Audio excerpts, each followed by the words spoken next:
said Ian? Yeah. How you doing, Ian? Nice to meet you. Everybody say, what's up, Ian? What's up, Ian? What's up, Ian? What's your name? Hannah, What's up, Hannah? How you doing, Hannah? Where you from, Hannah? Northern Virginia. Northern Virginia? How'd you get to West Virginia University? You don't know? I just applied. You don't know? What's your full name? My what? Your full name? Hannah Small. Hannah Small. I like that. I bet your friends come up with all kind of good names for you, don't they? Well, you know what? Y'all probably were thinking, Morris Morrison, what kind of name is that? Like, is that his real name? But see, I got to explain my name a lot everywhere I go, especially when people find out where I live at. I live in Lake Norman, above Charlotte, North Carolina, in Mooresville, North Carolina. So people are like, you're Morris Morrison from Mooresville, North Carolina? And even worse, see, I told my wife a couple years ago, I said, babe, you can have whatever house you want. I said, but just don't buy, we cannot buy a house over there. Now, over there in this case was one of the fastest growing developments in Lake Norman, a place called Morrison Plantation Housing Development. And you know what I learned as a husband? Don't tell your wife what to do, because now let me officially introduce myself. Hi, my name is Morris Morrison. I'm from Mooresville, North Carolina. The road that we live off of is called Morrison Plantation Boulevard. And yes, I live in Morrison Plantation Development. I know that's a lot, right? But it's better than what I normally get, because everywhere I go, people think I'm John Legend. And so, and you know, people whisper it all the time. Wait a minute. Oh, I'm sorry. What do y'all think? You think I look like this guy at all? No, just a little bit? Just maybe. I see them over there. They're like, actually, you kind of do a little bit. Everywhere I go, people think I'm John Legend, right? But I tell people all the time, no, I'm not John Legend. What's up? How you doing back there? What's your name? Michelle Alsop. Say that again. Michelle Alsop. Michelle Alsop. Everyone to say, what's up, M? What's up, M? See, we'll give you a good greeting. You like that? Where are you from? From Saudi Arabia. Saudi Arabia. I just got started. You came at the perfect time. Okay. You know why? Because I'm talking about how much I love music. Everywhere I go, a lot of people think I'm John Legend, right? He's a singer, little thing here. And so people are like, well, do you at least like his music? And of course I like his music. I listen to a little bit. But let me see. If you love some type of music, raise your hands. Let me see. Some type of music, doesn't matter what it is. So we're going to do something today. If I ever ask you to raise your hand, for instance, do something. Everybody raise your hand as high as you can for a second. Raise your hand as high as you can for a second. You see that? There we go. You see how much different it feels? Now keep it up, Steve. I didn't say put your hand down. Keep it up. Keep it up. Now watch this. Put your hand down if you don't love some type of music. Front row, everybody, look around. You see this? Look around, look around. See this? See, this is what it looks like, full participation. You know, at first, you saw I kind of did that. Go ahead, put your hands down. I did this. Now, guys, let me see. What's your name? Katie. Kagan. Kagan. How you doing, Kagan? Where are you from? West Virginia. Nice beard, dude. Nice. I like that. How long you been growing it? 3 weeks. 3 weeks? That's pretty good for 3 weeks, right? I mean, what's your goals? You have any intermediate beard goals for that bad boy? Just keep it trim. You just keep it trim? What do you trim it with? You use straight razor or electric razor? Or what? razor. Your girlfriend's razor? What is it? Electric razor. Your electric razor? What part of West Virginia you from? Charleston. Charleston, huh? What high school? GW or Capital? Nitro. Nitro. He's like neither one, idiot. Did you see how he said it? He was like Nitro. Well, I like the beard. What year are you in here at WVU? Sophomore. Sophomore. Okay. So if I was to ask you what type of music you like, what would you say? Probably rap. Rap? Yeah. Okay, so you get it. Like, so if I play something like, oh, I'm sorry, this quote. I had it in there. I did the same thing this morning. Hey, pause. Don't look at that for a second. Look at me for a second. Rap music, right? Lori, what type of music you love? R&B. R&B. All right, Steve, what do you love? Country. Country. All right, what's your name? I'm Hayden. What's up, Hayden? How you doing? Where you from, Hayden? Maryland. Maryland? Yeah. You don't say Northern Virginia like, psst, No. you know who? What part of Maryland? Eastern Shore. Eastern Shore? I have a lot of family in Baltimore. Oh, no They shit. shoot people. Oh. Ooh. It's kind of dangerous, right? She was like, I didn't see that one coming, right? Baltimore's a crazy place, Yeah, right? I'll go there Yeah, a lot. yeah. Nice to meet you. What kind of music you like? Country. Country? Yeah. Girl, you Shania crazy. Twain. Shania Twain. Yeah. What you know about old school Shania Twain? She's good. Huh? What's one of her songs you love? I mean, I don't feel like a woman. Let me hear it. No. Just a little bit. Just say it. Just say it. I feel like a woman. Yeah. Dun, dun, dun. Just say the feel like a woman part. Go ahead. Just that part. Just whisper it. Now I'm going to give you a trick. Like right now, she's on the spot. But see, I'm trying to teach you all about success after college and how to choose your path. And what I'm going to show you today is some of your best opportunities that are coming your way. It's like a curveball. You have no idea. What's your name? Parker. Parker. What's up, Parker? Where are you from? Charleston. See, Parker, I'm trying to show her right now that you have no idea when opportunity's coming and when a tough moment's coming. So watch this, all right? Close your eyes. All right, now just whisper it. Say, I feel like a woman. Just whisper it. Go ahead. Say it. Go ahead. Good. No, say it. Go ahead. Give it to me. You say it, I Saf. feel like a woman. Give her a round of applause, y'all. Y'all see that? Y'all see that? Now listen, here's what y'all got to realize. Everywhere I go, see, people know my story. They know I'm originally from New York City.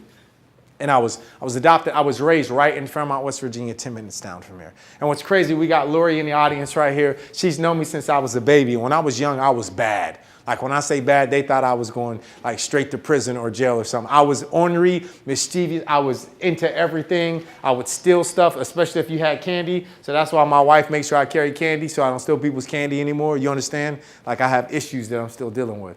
But guys, can I tell you something? I lost my second set of parents as a teenager, right in this parking lot next door to here in Rupert Memorial Hospital. Well, I guess it happened before that when my dad was falsely accused of shooting another African-American man in the hand. Ali, a crime he did not commit, but a gunshot wound to the hand.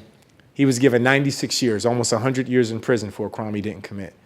And he was sentenced on my 16th birthday.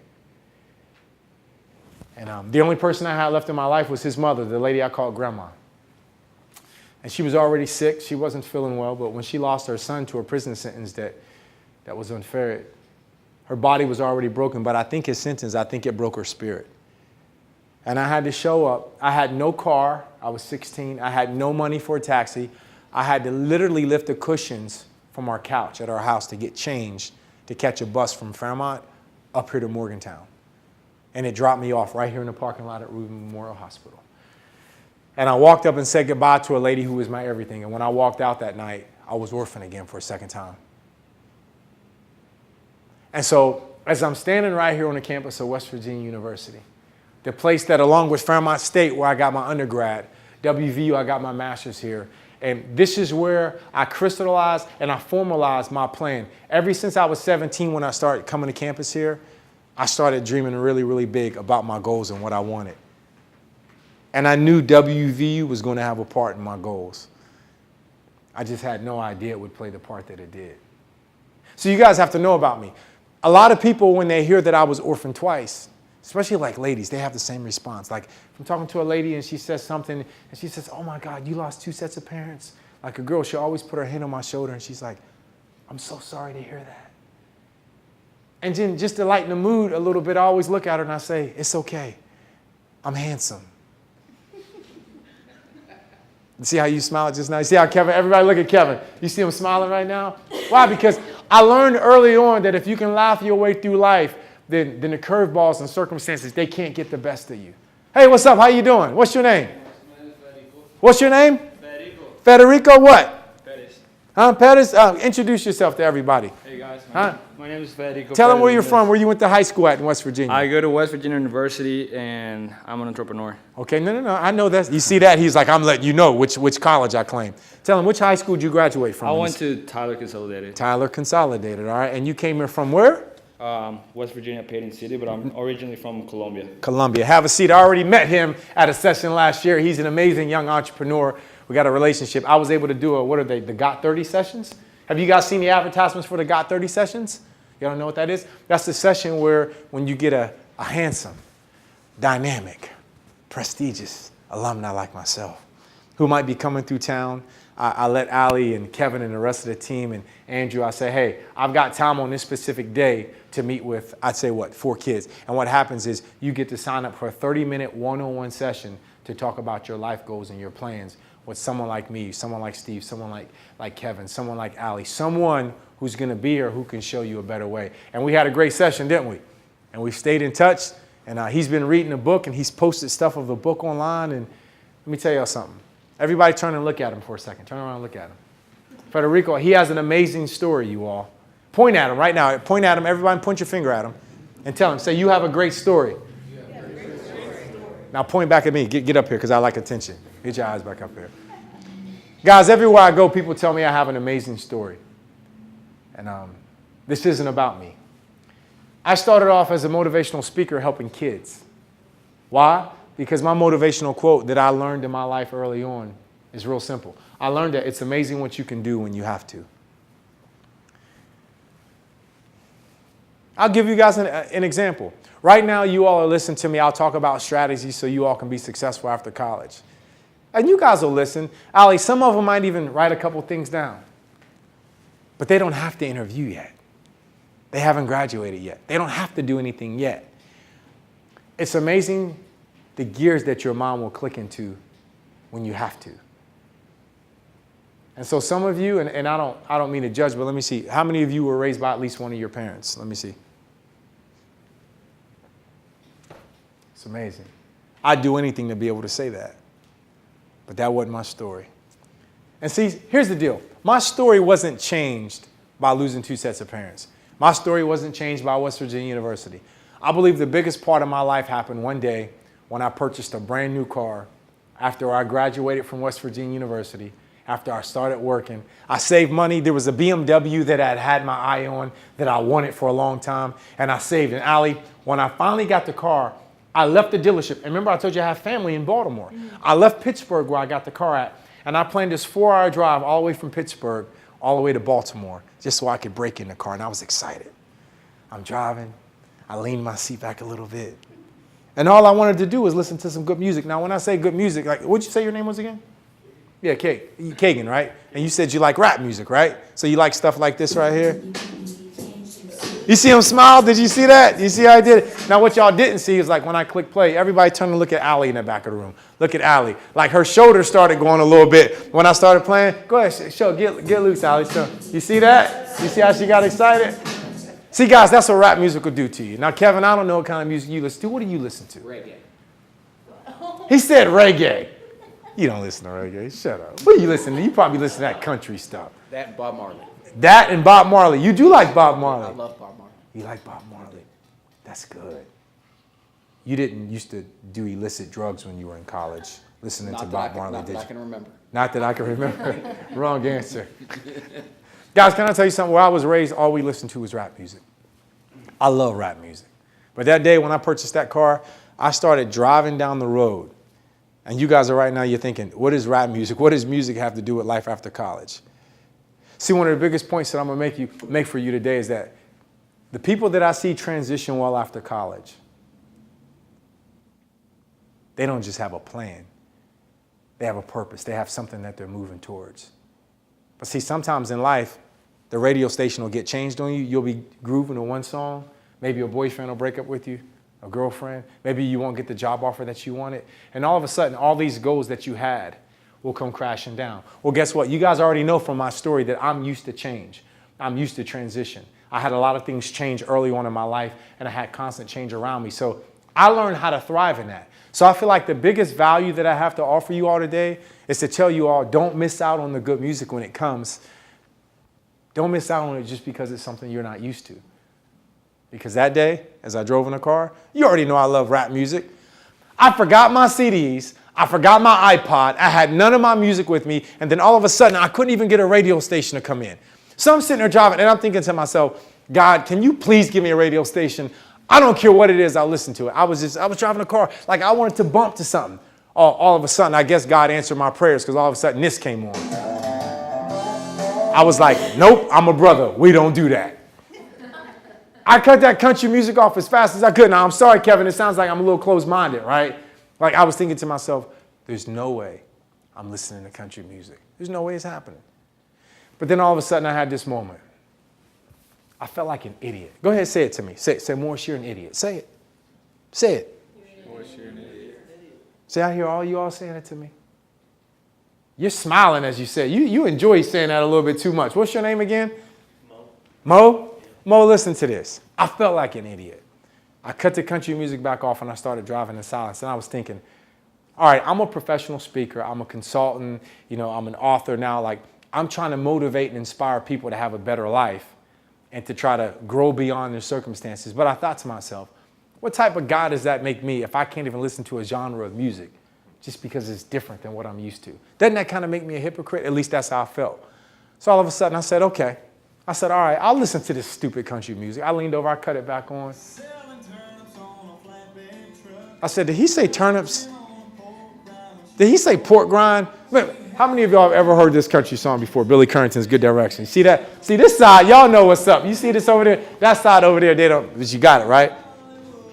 All of a sudden, he said Hollywood, and then he said she was lost. All of a sudden, see, my wife says every great song She says every great movie. My wife always says, Allie, there's always a girl. There's always a girl. All of a sudden, Tara, I got caught up in the story. And all of a sudden, as I drove, my left shoulder started going up and down like this. But I didn't realize it. And by the time I realized, I was like, no, no. And I tried to stop it. But I was in my seat and I even tried to cut it off for a second. I was like, wait a minute. I'm not supposed to like country. What is wrong with me? But it was too late. It had already got inside of me, Kevin. So you know what I had to do? I had to cut it back on. And then it got louder. I was in my seat. I was swerving all over the road. Wait a minute. Something felt right when you know it. Ask Miss Bell. See, he knows the words, but he was like, there's no way I'm singing this country song, right? But if you're driving in your car, your truck, and that song comes on, you jam out to it a little bit, right? See, he understands me. He gets me already. Because see, the only problem was, that day I fell in love with country music. But I had to hide it from all my boys. I couldn't tell none of my friends. I couldn't tell none of my families. And I know you guys don't quite relate or understand. So let me show y'all something. When I say my boys, this is my crew right here. These are my boys. I hang around with some stone cold bad brothers who, if they knew that I was listening to country music, Kevin, I would lose all my street cred. And I couldn't afford that. But all of a sudden, we're driving down the road one day, and the tallest one, the biggest one in the back. Y'all see him in the back right there? His name's Damien. Damien's like 6'5.5", like a mean defensive end, played in the NFL, like he's got muscles on top of muscles. Damien is a big, intimidating dude. So like he's the last one of all my boys that I wanted to know that I had fallen in love with country music. Until one day we're driving down the road. He leans over as I'm driving, and he said, hey, we know what you've been doing. And guys, what do we say when we're caught red-handed? I'm driving, and I looked at him, and I said, what? What are you talking about? He said, we know you've been listening to that country music. I looked at him, I said, do I look like the type of brother that would listen to some stupid country music? I said, I can't even believe you would say something like that to me. He was like, oh yeah, what is this? And I was like, what is what? And I see his finger going towards the power button on my radio. And Kevin, I know what I was just listening to before he got in the car. And as his finger's getting closer and closer inside, I'm thinking, no! But I couldn't really block his hand because that would be a direct admission of guilt. All of a sudden he hits it and it's like, nah, nah, nah, nah, nah, nah. He's like, what is this? I said, I have no idea why that radio station is playing in my car right now. I have no idea. He said, radio station, whatever. He hit the eject button, and Tim McGraw's greatest hit CD came out. And he's holding it up. He was like, what do you call this? I said, that is not my CD. He said, oh, this isn't yours? I said, I have no idea where that came from. Kevin, he rolled down the window like he was going to throw it out. I was like, wait, give me my CD, give me my CD. And he said, what are you doing listening to? I said, listen, so what? I listen to country. What's the big deal? What do you have to say? As soon as I said it, I was like, what do you have to say? And he got real quiet. And all of a sudden, he looked in the back seat at my boy Jermaine, who was sitting back there. He looked over the back seat, and he got real quiet, and he leaned over. He said, it's okay. I've been listening to it too. And I said, shut up. You don't listen to country music. You're just trying to make me feel better right now. He said, yes, I do. All of a sudden, he pulls out his smartphone, and I realized why Damien would never let us use his smartphone before. He pulls out his phone, and on the screensaver of his phone, he's got a picture of Luke Bryan on his screensaver. And then he like opens up his phone. He goes to a Luke Bryan playlist. He like clicks play on a song, and then and he's like this. I turned it off. I said, a brother as big as you should never bite your lip and listen to Luke Bryan at the same time. He said, shut up. I like Luke Bryan.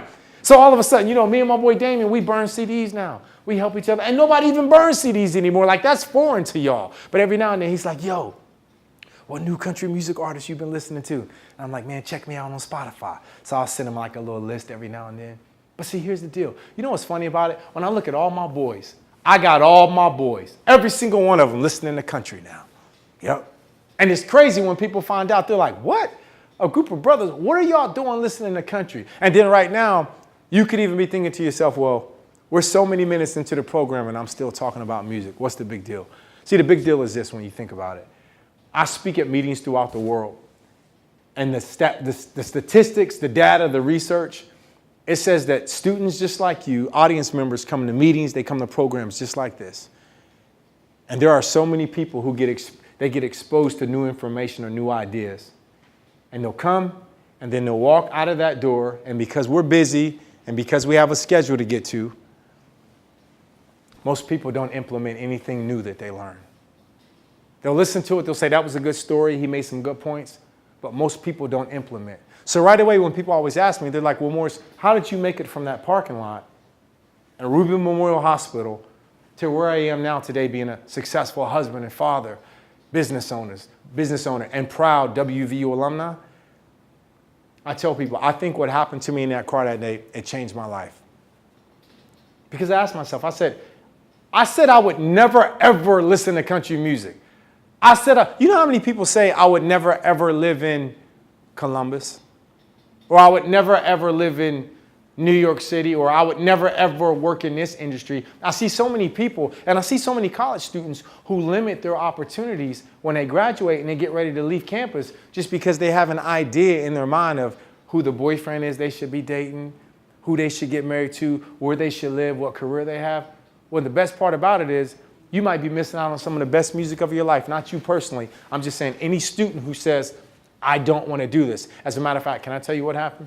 What happened? After listening to country music, you know what I realized? What's that? I said, if I would like country music and I said I would never listen to this, what other music is there that's out there that I would probably really love if I just gave it a shot? And guys, can I tell you something? All of a sudden, I started listening to everything. When I say everything, I mean everything. Oldies. And when I say oldies, I stuff like Neil Diamond. Now I got to do a little WVU test. Let me see for a second. They're all smiling. Don't let me down. Here we go. Sweet Caroline. Eat shit, bitch. Hey, give yourselves a round of applause. Go ahead. I had to make sure. Now, you know, like if I speak in Oklahoma, like or at another campus, like that won't exactly work. But this is why it's good to be home with my people, Kevin, because something like that will work. But you know what? Not only Neil Diamond, I listen to all kind of oldie stuff. And I realized like music from the 40s and the 50s and the 60s, like groups like Frankie Valli and the Four Seasons, like when you hear songs like this, see that? That's good stuff, baby. You want to sing, don't you? Say it. Sherry, Say it louder. Sherry, baby. Hit the high note. Hit the high note. You got it. Oh my God. I was going to see if he could give us the high note. Did you see that? Oh, but can I tell you something? You know, so listen, guys, I played sports all through high school. I played sports in college, and he got that on camera right now, by the way, and he got it. That's good, Drew. Guys, can I tell you something? Even in high school, like there was music I would never listen to. Because my buddies and I, we like had our side of the locker room on the football team, and all of our white buddies, they had their side of the locker room. It's not because it was segregated. It's because we had our music we listened to before the game,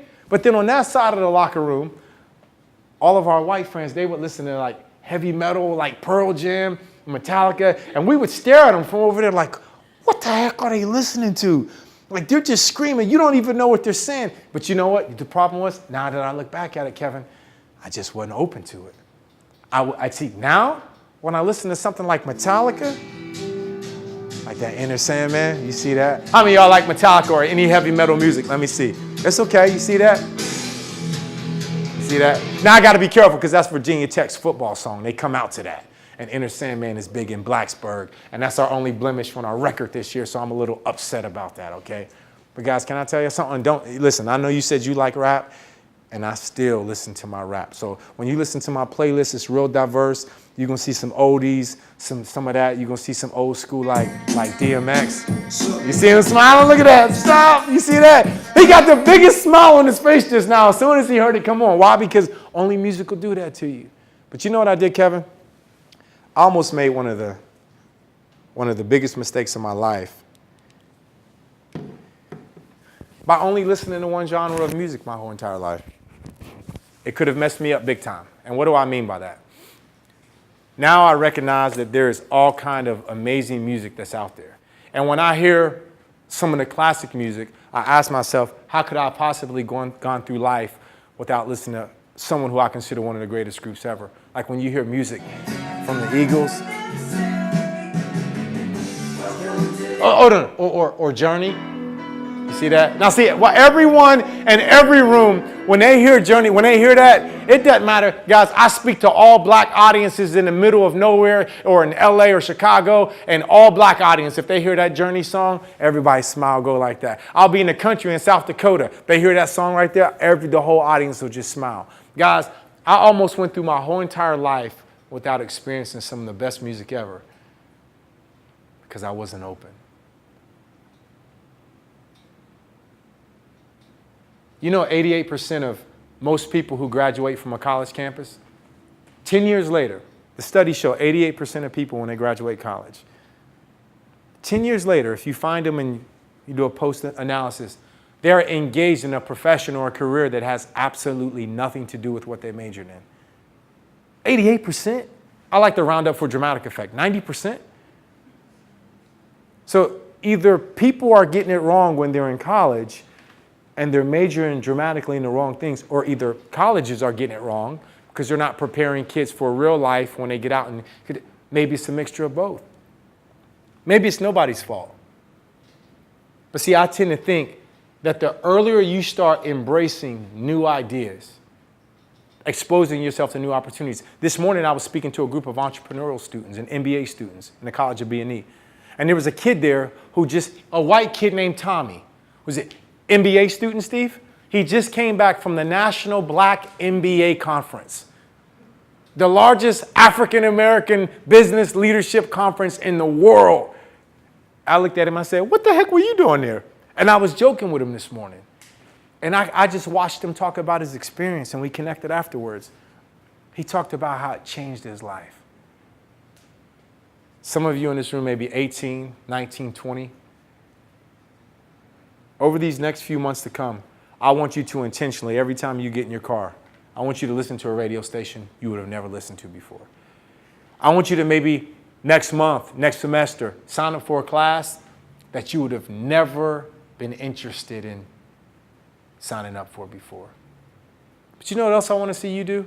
See, as you all prepare for choosing your path life after college, I know that the students who fall into that 88%, they don't just choose the wrong majors and choose the wrong career until they're nearly 30 years old. You know what happens?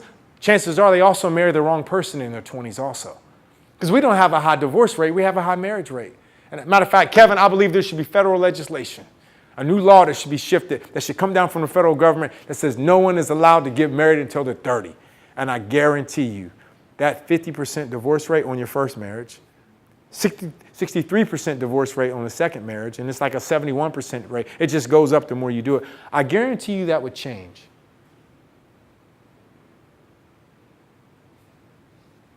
If people started embracing new ideas early on. I don't want you all to have to experience what I did. I did not have parents and people supporting me when I was in college like you. I had to do it all on my own. And I'll be honest, it sucked. But I learned things about myself. I figured out things about myself. And people will tell you, by the time I was 20, people told me that I acted like I was 30. I mean, I've always had to act more mature than my age. So now, as a professional speaker, as a consultant, now that I don't have to worry about money anymore or trying to chase success and all those things, guess what people will tell you now? Now I'm the biggest kid. I have more fun than almost anybody you ever meet. Because I never got a chance to be a kid. I never even got a chance to enjoy state championships and playing college basketball and all those things. I was so busy grinding and moving because I didn't even have, I was worried about where I was going to go eat at Thanksgiving and whose house I was going to go to. Stuff that you guys don't really have to worry about. But that's my story. And it's absolutely not about me. So when you guys heard me earlier today talking about my dad who I lost, I want you guys to understand that was a big moment in my life. And when you see his photo right here, you know, he wasn't just a guy who took me to basketball practice and was a father figure to me. He took me to see Santa Claus for the first time. And when he was taken out of my life, and I had to walk to this hospital at Ruby Memorial, and I had to say goodbye to this face that you see right here. And you know, Lori, it's not every day that somebody is in my audience who knows my family. You were raised with my dad. You knew my grandmother. And it means so much to me that you're here tonight. See, guys, she knew me before the success, before the bright lights, before everything. She knew my family. She could tell you how crazy a lot of my family members are. I'm crazy just like them. I'm crazy in a different way, though. I had a lot of uncles who sold drugs in and out of prison. And they wanted fast money. They wanted quick money. They wanted to do everything fast. So that's why when you see the copy of the book that you all are each going to get when you walk out, there's no such thing as overnight success. Anything that comes fast will dissipate and it will evaporate as fast as you got it. So Federico, when I hear you talk about coming from South America and the journey to get here and the problems that he and his mother has faced in this country and what it was like for him living in Tyler County, West Virginia, yeah, it sucked. But can I tell you something? As you continue to build out this big vision that I already know that you have for your life, you know what you're going to have? When it all comes together, you're going to have an advantage that other people don't have because you did live in Tyler County, West Virginia, and you do have South American connections and experience. And you're going to be this Renaissance man who's a global tycoon who can go anywhere in the world and speak anyone's language and be successful. And guess what? He doesn't have that experience. I didn't have your experience. As a matter of fact, what's your name? Titus. Titus? Yeah. I like that name, man. Who are you named after? Not real sure. Not real sure? No one in my family. Titus, that is a very strong name. Where are you from, Titus? Bridgeport, West Virginia. From Bridgeport. What year did you graduate? Last year. Last year, did you go to Bridgeport High School? Yeah. Okay, Titus, that's a cool name. Raised mom and dad? Yeah. Cool stuff. Okay, what do your parents do? Dad's retired. He was a geologist for BDC. Okay, you know him, Steve? You know his family? What's your last name? Smith. Titus Smith. I live in Bridgeport. Lived in Bridgeport, right? Where I live. Yep. Okay. And you know what, Steve? You know why I asked him his name is because I know, when I speak and because of time, we don't get a chance for everyone to tell their story. But can I tell you, every single one of you has your own story in this room. Every single one of you.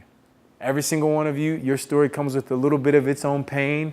It's a little bit of drama, some stuff that you may not even want to share with people directly. But every single one of you with that, if you embrace it and if you're open to it, you guys can have advantages that when we talk about choosing your path after college, I want you guys to start thinking right now about exactly what you want your life to look like because it's powerful. And I'll give you the best example. There's somebody that I got to introduce you to in a metaphorical type of way. When I was at Rubin Memorial that night when I went to the hospital to see my grandmother, I walked into her hospital room. And when I walked into her hospital room, I remember just sitting there. And Lori, I reached down and I grabbed my grandmother's right hand.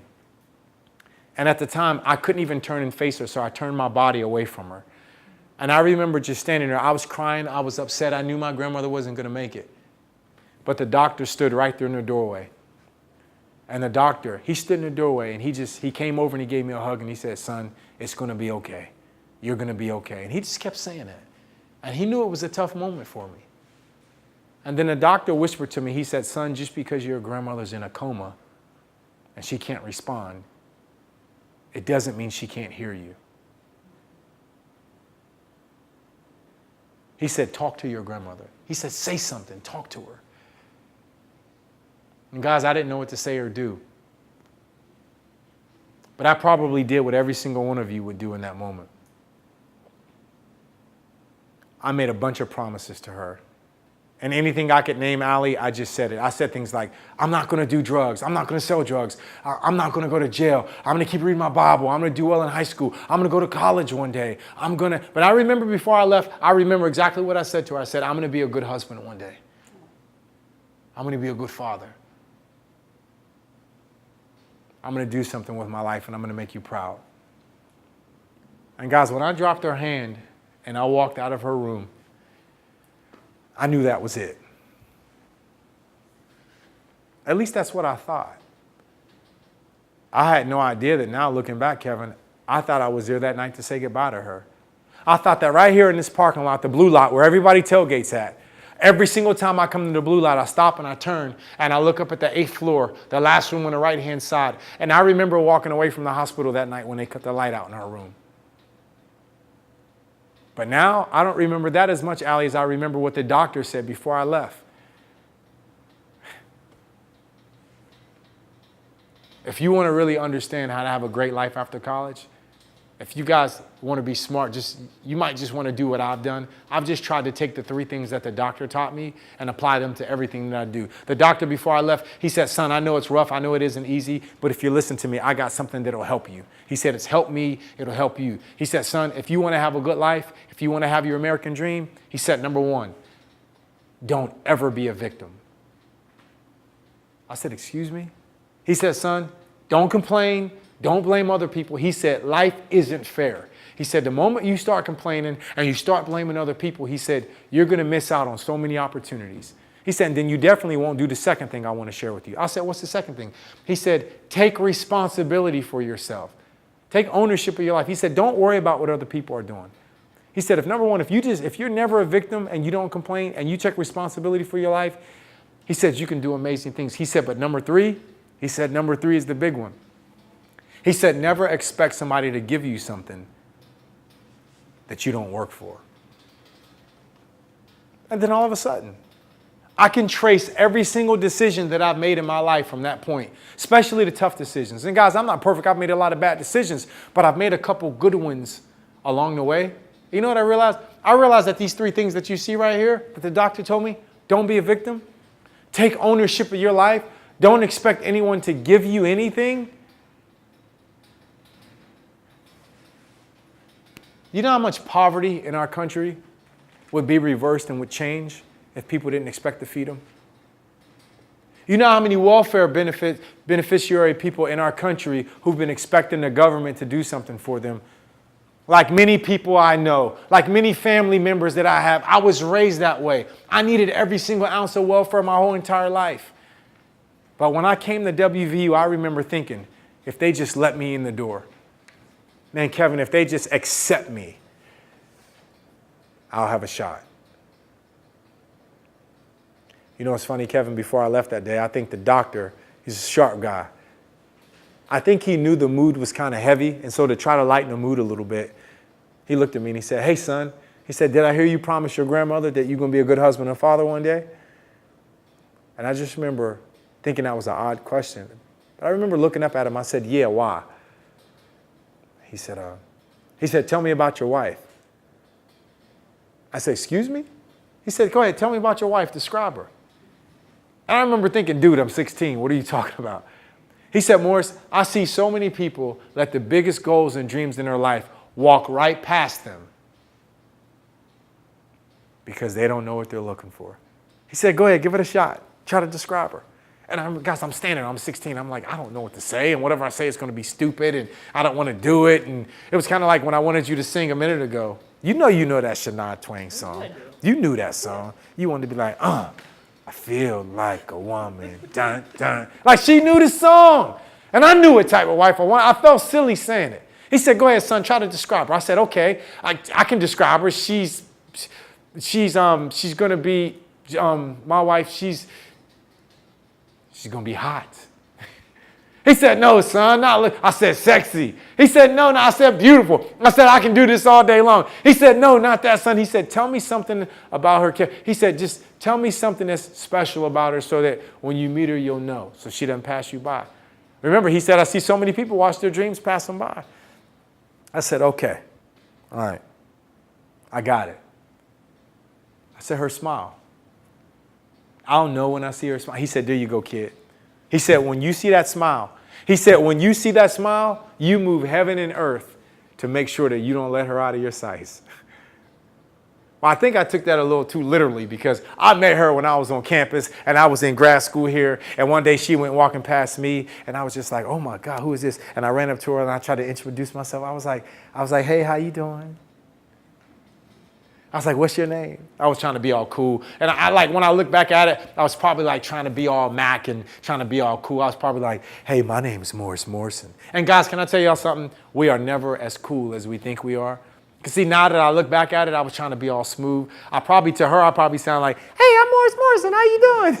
Like I probably sound so stupid. I remember asking her name. She said, my name's Lisa. And I said, did you say Lisa? I said, ooh, that's exotic. And she looked at me like I was absolutely stupid, right? I said, Lisa, I'd like to take you out on a date. She said, no, thank you. And I was like, but. And she said, no, thank you. And she walked off.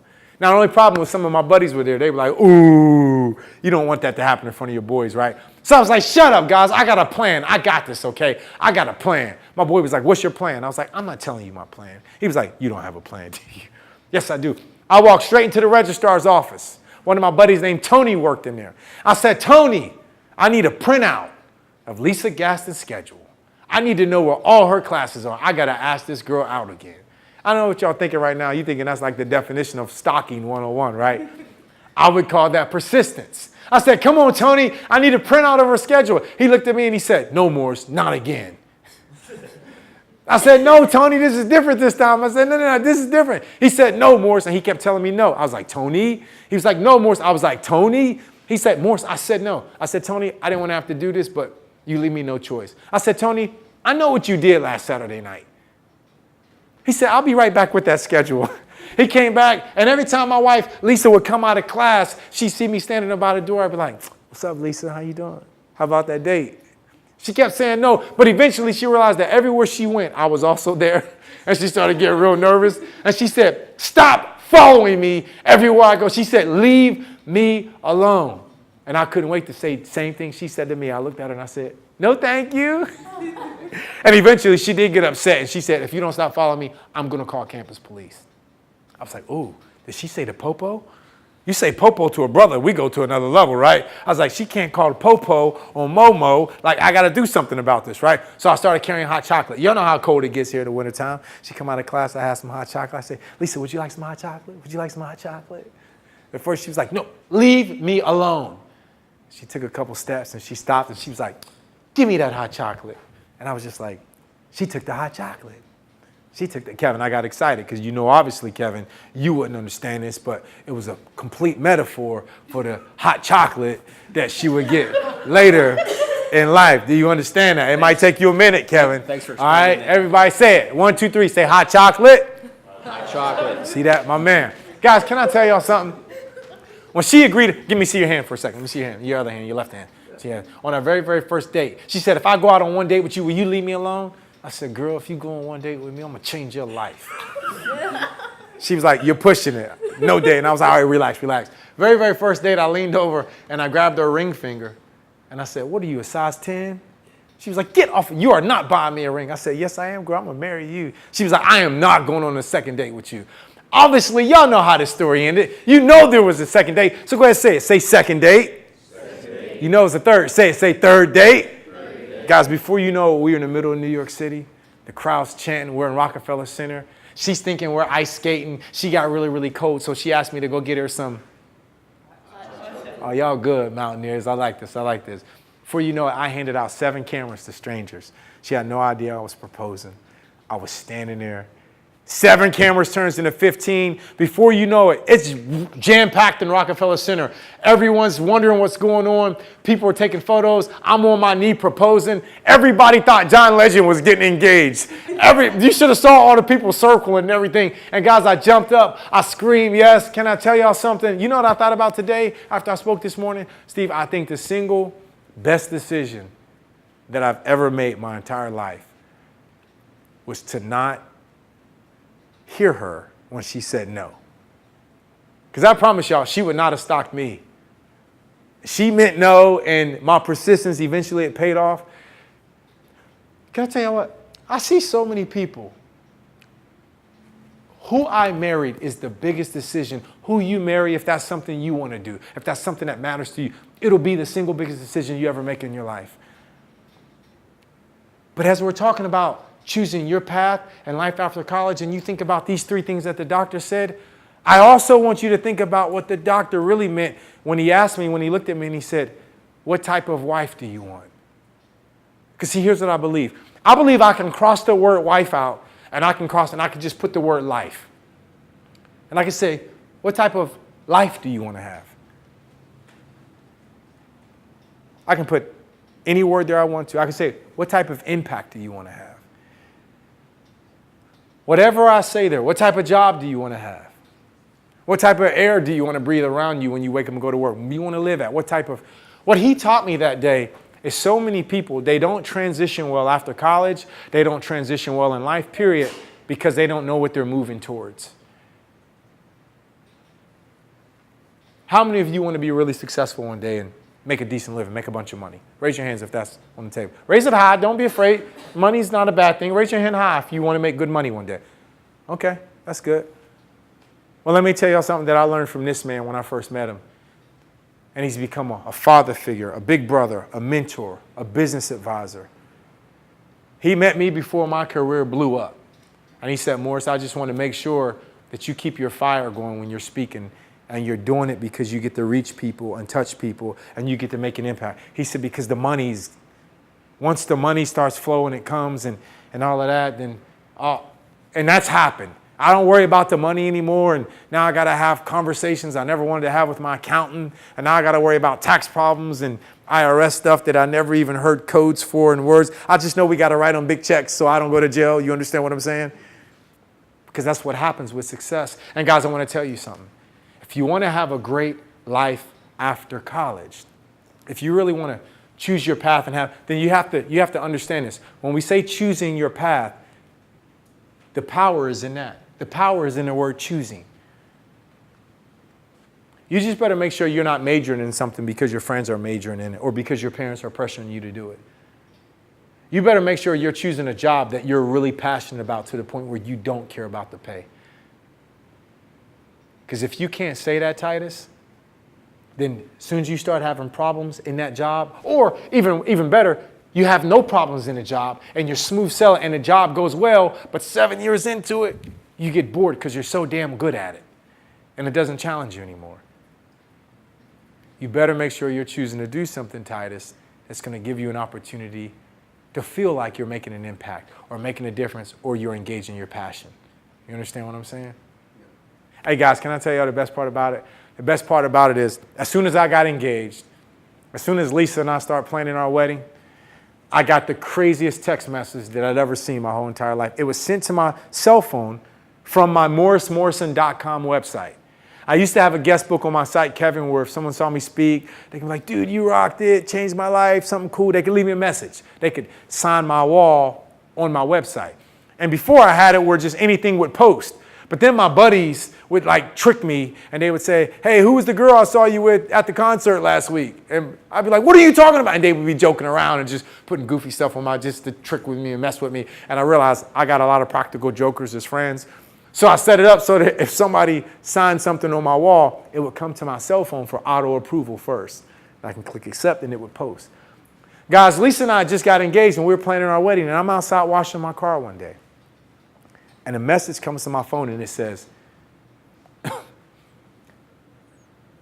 you may not know who we are. You may not know who I am. But I just want you to know that we've been looking for you for a long time. Now that we found you, I just want you to know how proud of you we are of all your success and how well you're representing our family. We're very proud of you. And it was signed by a girl named Natasha. And her last name was Morrison. And as soon as I saw it, I immediately started to think, this couldn't be who I think it is. I emailed her back and I said, who are you? She left her contact information. She said, your mother and my mother were sisters. You and I were the first two grandkids born into this family. We've been looking for you for a long time. We're very proud of you. Guys, listen, my mother was white and my father was black. And when my mother left a small town in Tennessee in the middle of nowhere, rural Appalachian area, my mother had this big dream to become a model actress and a dancer. And at age 19, off to New York City she went. And by age 21, my mother had status, she had success, she had money, she had resources. But guess what else she had? She had a group of peers and friends around her who partied a lot, like people did in the late 70s and early 80s. And unfortunately, one drug led to another, and she became addicted to heroin. And my mother, her name was Darlene. She met my father, who was a drug dealer in Harlem, large drug dealer. My father was not a very nice guy. His nickname in New York City was Wild Man. Kevin, do you know what you have to do in New York City to get a nickname called Wild Man? My father was a murderer. He was a drug dealer. And he sold drugs to my mother. And when she could no longer pay for them, well, we know how that story goes. He put her on the streets to work for him, and he prostituted her out. Somehow, out of whatever strange employee-employer relationship they had, I was born from that. And I say it with a smile because when I think about the fact that I am an entrepreneur, I'm a business owner, and I'm a successful business owner, and I live my dream doing something that I love, that's healthy, that helps other people, I realized my mother was a prostitute, my father was a drug dealer, they both owned their own businesses. That's where I get the gift from, right? Now you see that? That's kind of that same joking thing that I said at the beginning. I've always learned to look at the bright side of a situation because that doctor taught me to never complain. He taught me to never be a victim. So I always see the silver lining there. But guys, can I tell you something? When they found my mother's dead body in a hotel room in New York City, she was only 23 years old. I was only months old. We still don't know the real nature and how she died. They said it was an overdose. But since then, we've had some investigators look into her story, and they realized a lot of the people she was with that night and leading up to it, they all had vowel sounds at the end of their name, like Calabrese, Couture, and all these other things. And I saw all the Sicilian names, and I said, let's let Mama rest in peace, okay? We don't have to, look too far into that. But guys, my mother was shipped back to Tennessee. And guys, I ended up being raised by a lady from West Virginia who heard about me and brought me from New York City to West Virginia. And she raised me, and you already saw her face. I lost her at Rubin Memorial. I was raised in a strong Black African-American culture. I love my family, love my culture. But the idea that I had white family that I was related to, when I got that text message that day, it blew my mind. And when the girl said, you're my family member, we've been looking for you for a long time, and she was white. I mean, like you, white. Like, look just like you, white. Like you could be related to me. Isn't that crazy? It's crazy, man. What's your name? Ian. Ian, you're not from Tennessee, are you? No. Charleston. Where are your parents from, though? Ohio. Where did they tell you they were from? No. See this, it could be a discrepancy. Yeah. He's going to go home tonight and say, Mom, where are we really from? See that? You might be related to me. We kind of got the same nose a little bit. You see that? Huh? That's a good thing. If you related to me, you're going to have extra swag points when you leave here tonight. Because that means you got like brother in you somehow. You see how I flipped it? Instead of me having white in me, I said, you got brother. Did you catch that? Yeah. You excited about that? On his next interview, they're going to say, so tell us, Ian, why should we hire you at GE? He's going to say, because I'm a brother. And he's going to get this big old smile, and he's going to confuse the hell out of the interviewer, but they're not going to care because they're going to like him. They're going to like, he's got personality. I like this guy. Guys, on the phone that night with Natasha, she let me know she was my cousin. My family had been looking for me. And guys, to save you the short version of the story, I told her, I said, Natasha, I'm speaking in Nashville next week. I said, you tell me I have a grandmother who's still living. I got family who's been looking for me. I said, do you think my grandmother would be interested in meeting me? And she let me know that my grandmother had been praying for that day for many, many years to come. My little old white country grandmother in Tennessee. You know how you know when your grandmother's country? You know how I can prove it? Look. This is one of the first photos I took with my grandma that day, right? But isn't she cute, my little grandma? You see her? Look at this, guys. Look. You know when your grandmother's country, when her dress matches the wallpaper. You know you got a country grandmother when her dress matches. And you know what else, Allie? Because I was there that day, I got a chance to do something that I'd never done my whole entire life.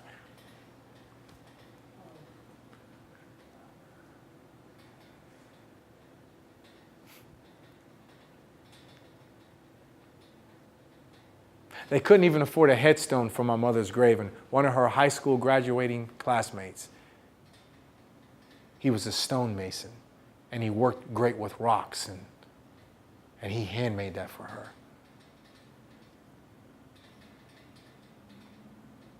I got a call yesterday that really tripped me out, Kevin. I got a call from a big agency in Tennessee yesterday. They wanted to book me and pay me a lot of money to come speak at an event for them next year. And at the very beginning of the call, because I'd never heard of the company, I said, how'd you guys hear about me? And you know I'm not cheap. I have a big fee. You sure you want to hire me? How'd you hear about me? And the lady got really, really quiet. And Steve, I didn't get a chance to tell you this last night.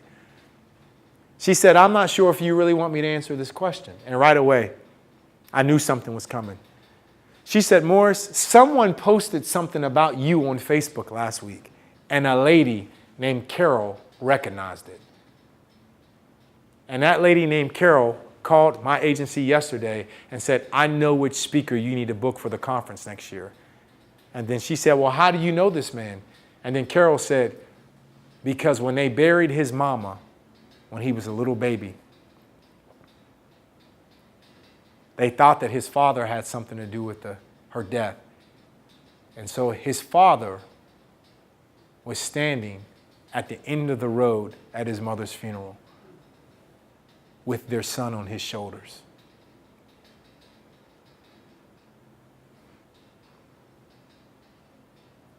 I just found that out yesterday. I'm 38 years old.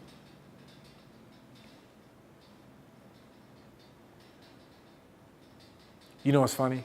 When I met my grandmother for the first time, before I left her house, she sat me down at the table. And she said, there's something I need to show you before you leave. She sat me at the table. She reached under, and Allie, out of a box, she pulled out my 5th grade Pop Warner football picture. And she sat it on the table. Then she had my 5th grade school picture and my basketball picture. And she had copies of my report cards.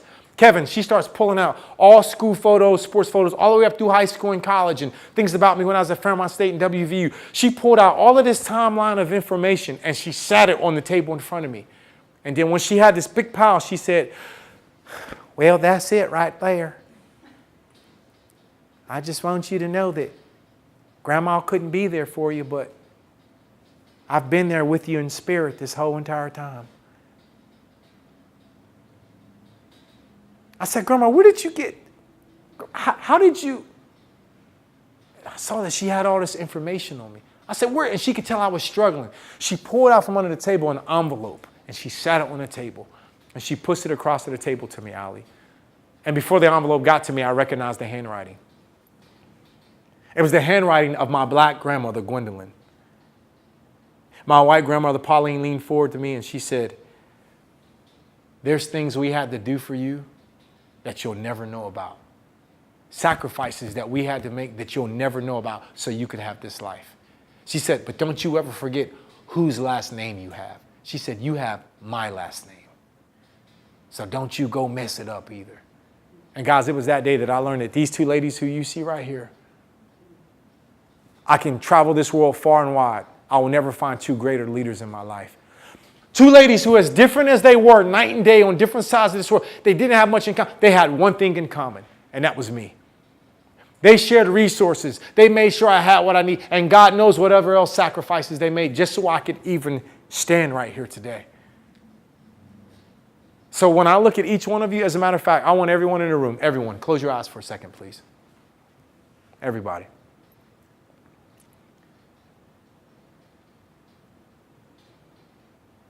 If I pulled out a box with your stuff in it right now and I sat it in front of you, if I put out a box that had photographs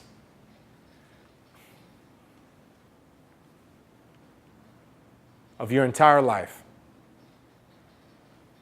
that would lead up to this moment right here at West Virginia University, what would your photos show? What would your timeline show?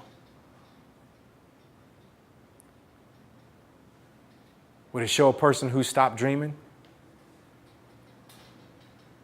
Would it show a person who's given up, or would it show a person who's excited about what's coming? But more importantly, if I pulled out an envelope right now with someone's handwriting on it that you recognized, whose handwriting would it be? Whose handwriting can you picture in your mind right now? Is it your mom's, your dad's, your grandparents? With your eyes closed, really focus. How do they loop their L's? How do they cross their T's and dot their I's? Who's ever handwriting you're picturing right now, I promise you that that's one of the biggest signatures in your life. And no matter what you do, whoever you're picturing right now, they love you more than anyone and anything else in this world, and they would do anything for you. So with your eyes closed, please. I see some of you with tears in your eyes, and I apologize because I want you all to know I have no idea who you're picturing, but I think those people, we got to thank them because without them, we wouldn't be here right now. So as I count to 3, with your eyes closed, we're just going to whisper a thank you to whoever you're picturing right now. 1, 2, 3. Thank you. Open your eyes, please.